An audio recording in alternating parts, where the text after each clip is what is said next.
बिस्मिल्लाहिर्रहमानिर्रहीम। बात चल रही थी इंटरप्रिटेशन ऑफ स्टैचूज की। Understanding the statues by S M. Zafar एक किताब है जो बड़ी नायाब है इंटरप्रिटेशन ऑफ स्टैचूज के हवाले से, उसको हम रिव्यू कर रहे हैं। अब बात दरअसल ये है कि जब भी इंटरप्रिटेशन ऑफ स्टैचूज की जाती है तो आला अदालतों के सादरशुदा फैसले हमेशा मातहत अदालतों के लिए काबिल पाबंदी होते हैं, और किसी कानून की इंटरप्रिटेशन करते हुए इन फैसलों को जो आला अदालतों ने किए हैं इनको मद्देनज़र रखा जाता है, ताकि कानून की इंटरप्रिटेशन जो है, तशरीह व ताबीर जो है, वो सही अंदाज में की जा सके। क्योंकि अगर कानून की तशरीह व ताबीर इंटरप्रिटेशन करते हुए आला अदालतों के जो सादर करदा फैसले हैं उनको अगर मद्देनज़र ना रखा जाए तो मुतज़ाद फैसलों की ऐसी भरमार सामने आ जाएगी कि इंसाफ की फराहमी जो है ना सिर्फ मुश्किल बल्कि नापीद नजर आएगा। एक अदालत कोई और फैसला, दूसरी अदालत इंटरप्रिटेशन अपनी तरफ से करेगी, ताकि मतहत अदालतें इंटरप्रिटेशन अपनी तरफ से करना शुरू हो जाएंगी। अब 1970 में एक फैसले में ये बात कही गई, PLD 1970 कराची हाई कोर्ट का फैसला है और पेज 332 है। इसमें कहा गया कि एक जज के लिए ये मैंडेटरी है कि जो भी कानूनी अमूर उसके सामने ज़ेर बहस आ रहे हैं उनकी निस्बत जो रूलिंग्स एक वकील या दूसरे अखबाब या ऑलरेडी जो अदालतों ने फैसला जात दिए हैं वो किसी भी सूरत उसके सामने पेश हुए गए हैं, अब उन रूलिंग्स का तज़किरा अपने फैसले में लाजमी तौर पर करेगा। अब कानूनी अमूर के ऊपर जो पेशशुदा रूलिंग्स हैं उनका जिक्र ना करना फैसले के अंदर, एक जज की तरफ से उस रूलिंग्स की तकलीद ना करना, उसके फैसले की एक अहम बेज़ाब्तगी है, और इस बना पर उस जज का वो फैसला जो है वो बेज़ाब्तगी की बना पर मनसूख भी किया जा सकता है।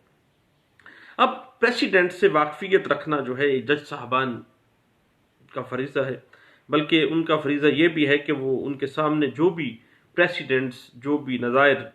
बतौर हवाला उनके सामने पेश की जाती, अब जो भी जज साहबान जो हैं वो मुख्तलिफ प्रेसिडेंट से वाकिफ़ होते हैं और उनका ये फरीज़ा है कि उनके सामने जो भी प्रेसिडेंट्स बतौर हवाला पेश की जाती हैं किसी कानूनी अमूर के हवाले से, तो उनका बगौर जायज़ा लेना है उन्होंने, और उन प्रेसिडेंट्स को वो कबूल कर रहे हैं या अदम कबूलियत कर रहे हैं, दोनों सूरतों में उन्होंने अपने फैसले में उन रूलिंग्स का पेश करना और उन रूलिंग्स को एक्सेप्ट करना या उनको रिजेक्ट कर देना, मुस्तरद कर देना, उनको एक्सेप्ट नॉन एक्सेप्ट कर लेना, दोनों सूरतों में उसकी वजूहात लिखेंगे। अब बात दरअसल ये है कि सुप्रीम कोर्ट ऑफ पाकिस्तान अगर कोई फैसला देती है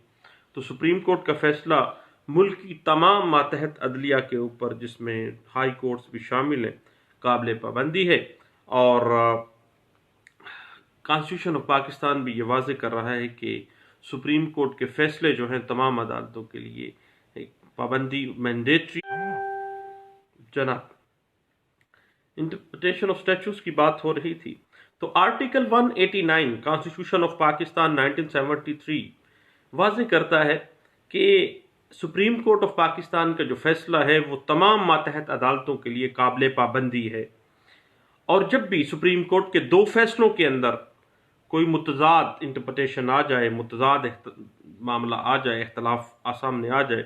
तो मातहत अदालतों के लिए ये लाजमी है, उनके लिए बहुत मुनासिब है कि वो सुप्रीम कोर्ट के इन दोनों मुतज़ाद फैसलों का अपने फैसले में जिक्र करें और अपने रूबरू पेशशुदा कोई अपील है या एप्लीकेशन है उसको खारिज करके, ताकि जो मुतासरा शख्स है वो सुप्रीम कोर्ट में अपील करके सही कानूनी पोजीशन के मतलब फैसला हासिल कर ले, और ये बात जो मुतज़ाद राय है वो ख़त्म की जा सके। ये बात इंटरप्रिटेशन हुई 1975 क्रिमिनल लॉ जर्नल, पेज है 1102। अब कोर्ट्स जो हैं वो कानून की इंटरप्रिटेशन कर सकती हैं, लेकिन कानून को ना वो तब्दील कर सकती हैं, ना वो उस कानून के दायरा-ए-कार से बाहर जा सकती हैं। इस तरह की बात 2006 PLD supreme court of Pakistan page 53 के अंदर इस बात को इंटरप्रेट किया गया था। और एक कानूनी मसले के ऊपर हर जज का अपना फैसला जो है, बाद में आने वाला जो फैसला है उसके अपने लिए काबिल पाबंदी है कि पहले उसने ये फैसला किया है, बाद में वो इस फैसले को कैसे चेंज कर सकता है। उसके ऊपर अपना फैसला माँ बाद के मुकदमात में इसके अपने लिए काबिल पाबंदी होगा कि उसने खुद वो फैसला जब किया है तो, और वो कानूनी तौर पे आला अदलिया ने भी उसी को बरकरार रखा है, तो देन वो उसके लिए भी काबिल पाबंदी है। और वो अगर मुनासिब है तो वो वाज़े कर सकता है कि यही कानूनी लोकस स्टैंडाई इस बंदे की बनती है और इसके मुताबिक, कानून के मुताबिक ये फैसला किया गया है। और यही बात वाज़े भी की गई PLD 1959 supreme court of Pakistan page 9 के अंदर, और PLD 1980 supreme court of Pakistan page 283 के अंदर इस बात को इंटरप्रेट भी किया गया था। जिस तरह एक मौजू के ऊपर नया कानून इसी मौजू के ऊपर बनाए गए पुराने कानून को सुपरसीड कर देता है, नया कानून आ गया, पुराना कानून जो है वो रिपील हो गया। इसी तरह फेडरल कोर्ट या सुप्रीम कोर्ट का जो ताज़ा फैसला है उसी अदालत के साबका जो फैसला जात है उनके ऊपर फोकियत रखता है, बशर्ते कि इस ताज़ा फैसले का तज़किरा मौजूद हो। यानी इस ताज़ा फैसले में साबका जो फैसला किया गया था उसका जिक्र मौजूद है कि जो पुराना फैसला है उसको रिपील, उसको सुपरसीड करते हुए अब ये फैसला हो गया। क्योंकि उस सूरत हाल में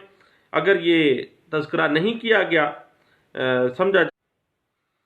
अब शर्त यह है कि जो भी सुप्रीम कोर्ट या फेडरल कोर्ट का ताज़ा फैसला आएगा उसमें पुराने फैसले का तज़किरा किया जाएगा, क्योंकि उस सूरत में यह समझा जाता है कि अदालत ने अपना साबका जो फैसला है, साबका नज़रिया है वो बदल दिया है, अब नया नज़रिया आ गया है, अदालत का नया फैसला आ गया है। ये बात पहली दफ़ा इंटरप्रेट हुई PLD 1959 लाहौर हाई कोर्ट के फैसले में इसको इंटरप्रेट किया गया, और पेज है 715 के अंदर। हमेशा याद रखिएगा कि एक सूबे की हाई कोर्ट का फैसला इस सूबे की मातहत अदालतों के लिए तरजीही बुनियादों पर काबिल तकलीद है। अगर दूसरे सूबे की अदालत का कोई फैसला इस सूबे की मातहत अदालतों के फैसले से मुख्तलिफ या मुतसादम हो, देन मातहत अदालतें अपने सूबे की हाई कोर्ट के फैसले को फोकियत देंगी, अपने सूबे की जो हाई कोर्ट है उसका जो फैसला है उसको वो ज़्यादा तरजीह देंगी। और सिंगल बेंच के फैसला के ऊपर, सिंगल बेंच के फैसले के ऊपर डिवीजन बेंच, और डिवीजन बेंच के फैसले के ऊपर फुल बेंच का जो फैसला है उसको फोकियत और तरजीह और बालादस्ती हासिल होगी। अब ये एक सेटल्ड प्रिंसिपल है जो मुख्तलिफ केस लॉज में इंटरप्रेट भी हुआ। PLD 1960 Lahore high court page 687 के अंदर इस बात को वाजे किया गया। PLJ 1974 Lahore high court page 36 में इसको इंटरप्रेट किया गया। और एक डिवीजन बेंच अपनी हाई कोर्ट की दूसरी डिवीजन बेंच के फैसले को मुस्तरद नहीं कर सकता। अलबत्ता इससे इख्तलाफ करने का मजाज है। अब इस हवाले से एक settled principle PLD 1960 Lahore high court page 687, उसके अलावा PLD 1960 Lahore high court page 694 के ऊपर इन दोनों फैसला जात ये जो हैं इनमें ये फैसला किया गया है कि अगर एक डिवीजन बेंच के फैसले की तायीद सुप्रीम कोर्ट ऑफ पाकिस्तान के फैसले से होती है तो फिर इस डिवीजन बेंच के जो फैसला है उसको काबिल तक, अगर एक डिवीजन बेंच के फैसले की तायीद सुप्रीम कोर्ट ऑफ पाकिस्तान के फैसले से होती है देन उस डिवीजन बेंच के फैसला की तकलीद जो है वो मैंडेटरी हो जाएगी। ये बात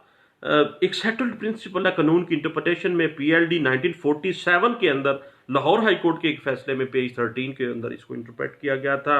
और PLD 1975 Lahore Karachi high court का ये फैसला है गालिबन, और पेज है 66, इसमें ये इसी बात को इंटरप्रेट किया गया था।